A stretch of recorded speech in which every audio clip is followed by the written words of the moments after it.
I was 17 years old. I had just graduated high school. As the valedictorian of my class, I had decided to join the military.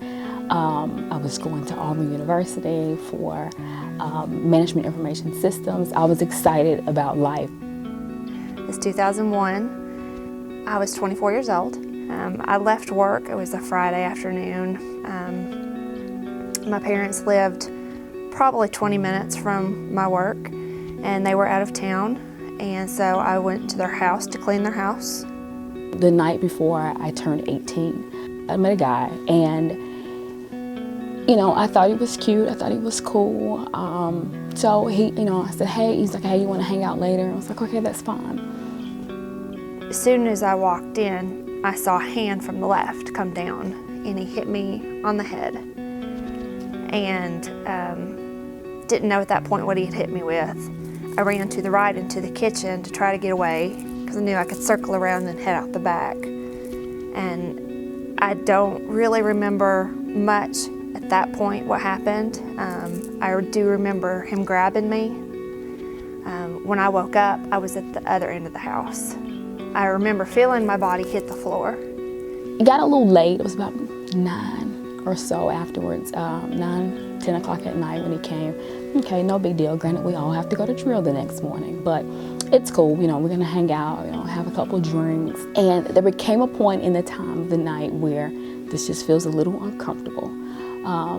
And you basically take advantage of me. When I woke up, I automatically started screaming for someone to help.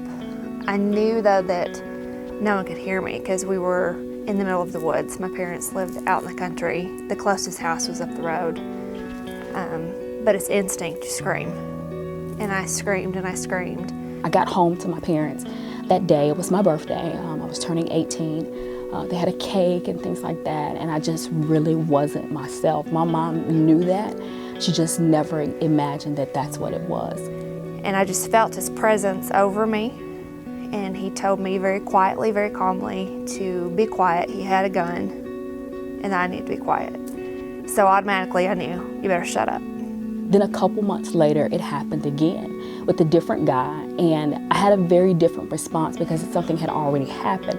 So instead of, freezing and not doing anything, I fought and I fought and I fought, and it still happened anyway. He told me that I needed to get up because I was just laying in a puddle of blood. And I told him immediately, look, I'm an EMT. The bathroom is right there. I need to check my head. I've got some serious issues going on. And he said, no, you're gonna go in here. And he pointed to my parents' bedroom. And I knew right then what was gonna happen. And so I stayed calm with him and I said, no, I don't think I'm gonna do that. I need to go to the bathroom. I need to check my head. I'm losing a lot of blood. And he once again said, no, you're gonna go in here. And so I said, honestly, I can't even get up. I'm so weak, I've lost a ton of blood, I'm not doing it. I'm just not. And so he helped me get up, and he carried me into my parents' bedroom and laid me on the floor.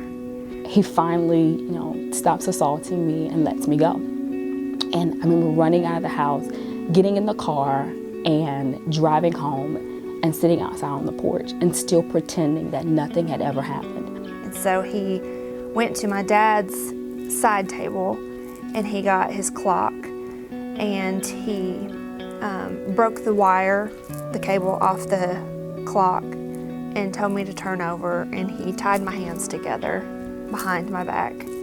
I didn't say anything to anybody. I didn't tell anybody the next day.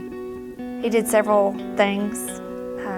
He raped me, touched me in ways that no one should ever be touched. I went on with life. I had things to do. I didn't have time to deal with this. You just, in your mind, you sit there and it's survival mode.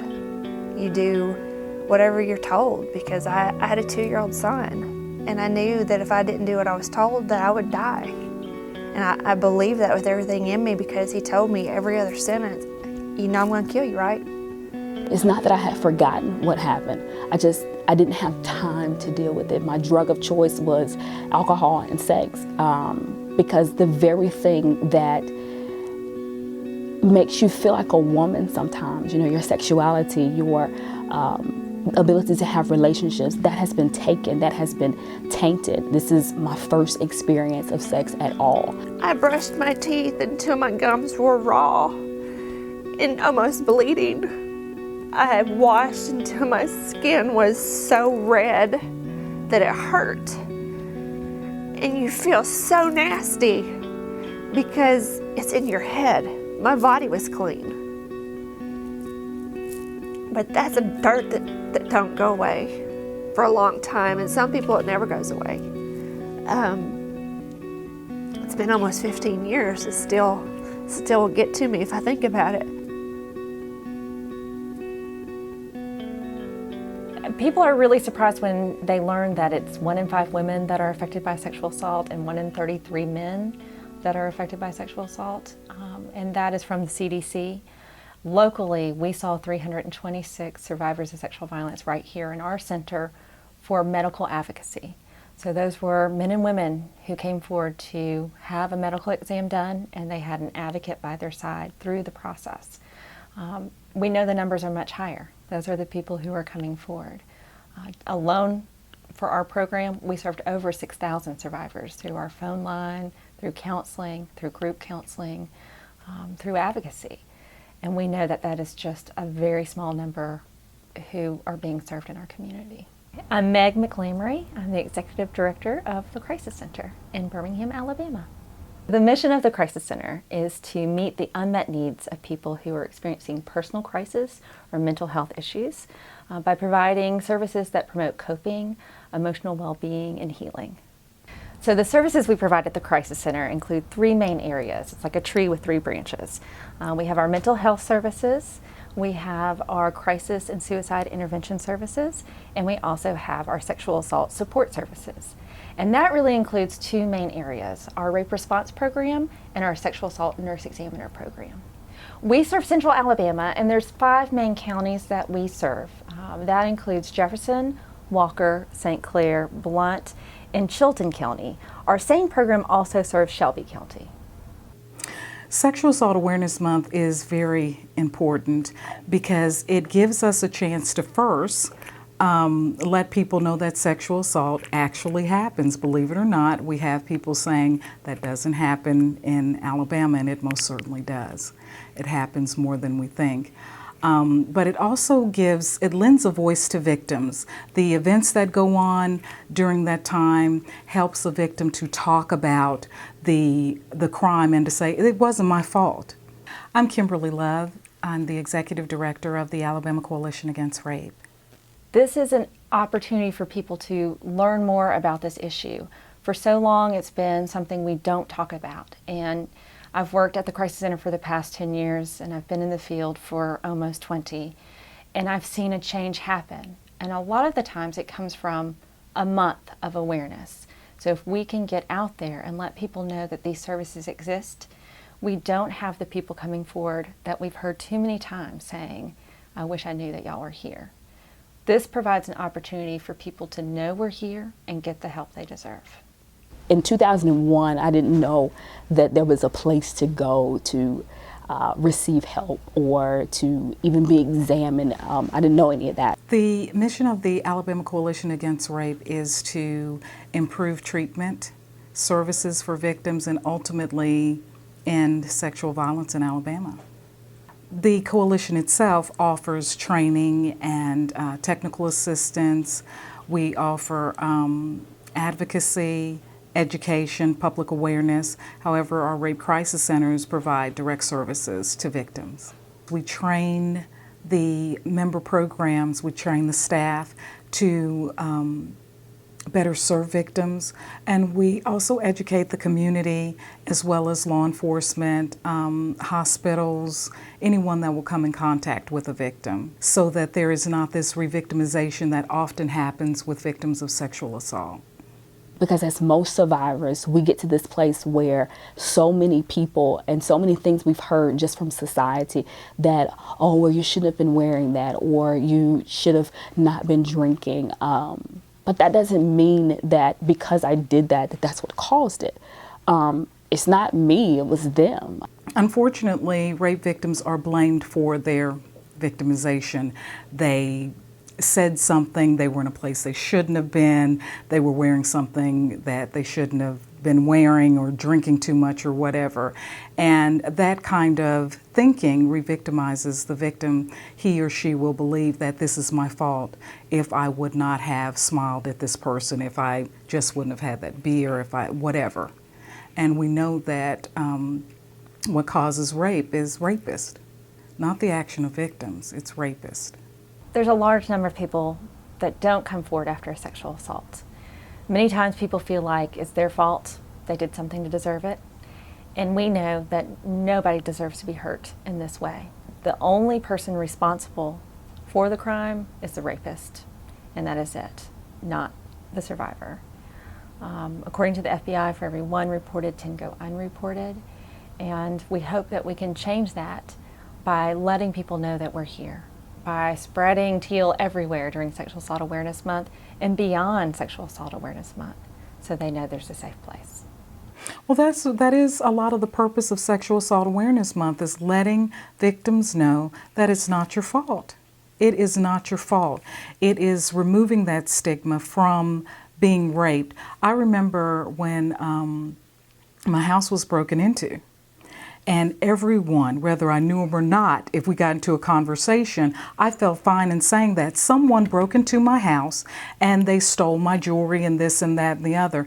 I want rape victims to have that same confidence. They did nothing wrong. It's not your fault. It's not your fault. Giving them a voice and letting them know that you can say this and that it's okay. When I was in the hospital, they asked if I wanted a rape advocate. I had absolutely no idea at that point what that was, and I said, sure, why not? Anybody that can help me get through this, the more the merrier. And so the Mental Health Association in Morgan County had a rape crisis response program. And so they sent, I still call her my angel. She came in and held my hand and cried with me and she stayed with me every step of the way. She went to court with me. She made sure that I was seeing a counselor. I had my own insurance, so I had to see, whoever my insurance tells me to, but they did have grants for counseling had I not had insurance. In 2015, we awarded over $2 million to agencies across the state that do sexual assault related work or that provide sexual assault services. Some of the services that were provided by the agencies or that are provided by the agencies are counseling, group therapy. They also have 24/7 crisis hotlines that the clients can call, as well as forensic examinations, and they also accompany them to court or to the hospital. Working with ADECA is really actually amazing. We have a long history with ADECA, worked with them for over 25 years, and without their support, we would not have these services. They support both our rape response and our SANE programs, and they are the majority of our funding, so we can provide this service to survivors. Beyond the fact that we are funding these agencies, the real work is being done by these agencies and the services that they are providing. Because at the end of the day, they are giving these services to people that really need it, as well as impacting them in the long run. The impact that our services have on survivors, it provides a safe place for survivors of sexual violence so they can really start their healing process and become a thriver. We provide free counseling, crisis counseling. Doesn't matter when the assault occurred, we want this to be a safe place. We also have a 24-hour hotline, so maybe it's the first time somebody's ever told anybody. And when somebody has the courage to make that call, we want to make sure they're met with a voice that says it's not your fault and you did not deserve this. We provide advocacy, whether that is medical advocacy, criminal justice advocacy, or legal advocacy, and all of this is free of charge and is confidential. As an advocate today, I talk to survivors, and one of the things that I love about being an advocate is that when I sit across from someone and say, I understand, I do understand, because I have walked the miles that it takes to do what it has to do to get back to a life that is, I'm very clear that you will not have the life you had before. You have to learn a new life. It's like a before rape and the after rape, and you're two totally different people, and you have to learn how to survive again. But there is a life afterwards, and it's a beautiful life. It's a life that is fulfilling. You can have successful relationships. You can get married and have children. You have a great career, and then maybe one day you might want to be an advocate and sit across from someone like I do today, or start a support group, whatever you feel that you need to do to help someone else on this journey, because you do understand that although our stories are very, very different, what happened to you may not have happened to me, but our journeys are usually about the same. It's always nice to know that somebody had been through it. You hate that somebody else has been through it, but it's nice to know that we're not alone, because you feel so alone. Never think you are alone. It's easy to feel that way. It's easy to box yourself in and become very withdrawn because of what has happened to you. Just knowing that somebody was there meant all the difference to me. Whether it was 72 hours ago as a client that we see here, or whether it has been 15, 20, 30 years, it's never too late. It's never too late to heal from the things that you have experienced. It's something that is so very traumatic, but there's always hope. No matter what we go through in our life, there's hope at the end.